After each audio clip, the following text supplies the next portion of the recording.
everyone, and welcome to my thoughts on yesterday's Premier League season opener, Arsenal versus Crystal Palace.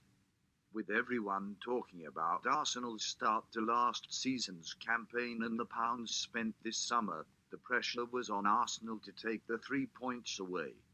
And that, they did, with a 2-0 score against the most defensively sound Crystal Palace side we've seen in years. Arsenal weathered the test.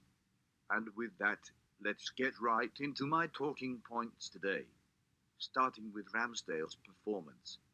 Overall, a clean sheet is a clean sheet, and Ramsdale certainly earned it. Ramsdale started out by giving Arsenal fans a panic attack with a suspect distribution attempt that cannoned off a Crystal Palace player, creating a dangerous situation for the Gunners. After his early game shenanigans, Ramsdale played a great game. His first huge save came in the 42nd minute from a Edouard header. Right after the break, Ramsdale again comes up big in the 52nd to block an impressive Eze shot that looked like it was going to be too much for the keeper. For Crystal Palace, Eberechi Eze stood out to me as igniting the attack and moving the ball into creative areas. Several times throughout the game, Eze would appear out of nowhere on the ball and dribble past an Arsenal defender or two to then lay off the ball to a teammate in a dangerous positions.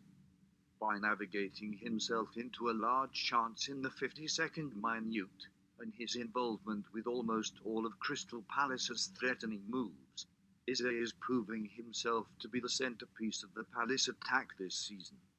My next segment is more about the overall game than a singular player. For anyone who watched the match, it was obviously a very chippy match.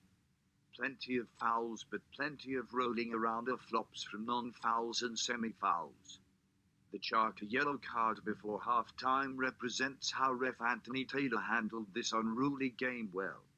Xhaka decided to flop quite obviously as the centre-back grazed him with his hand, and Taylor immediately produced the yellow card for Xhaka for his behaviour.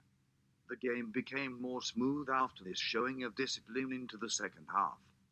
Now the section I was most looking forward to writing. Gabriel Jesus and Zinchenko looked like the two best players on the pitch. Not only that, they were the best players on the pitch. They worked extremely well with their new teammates to create dangerous chances and goals whenever they were involved. Zinchenko's header assist across the box to Martinelli is a perfect example of this.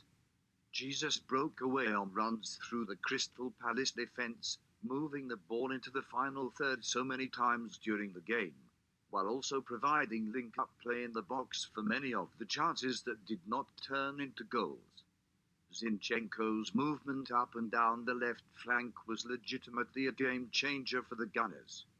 These signings are even more impressive when you realize how little they were both acquired for.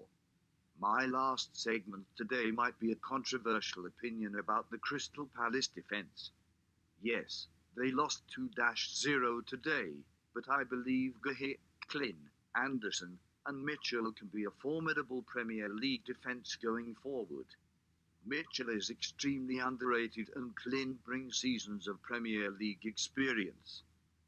He is young but has already shown his class at the Premier League level, and Anderson is a standard but reliable player as well. Over the course of the season, I believe their defence will be one of their major strengths in the campaign.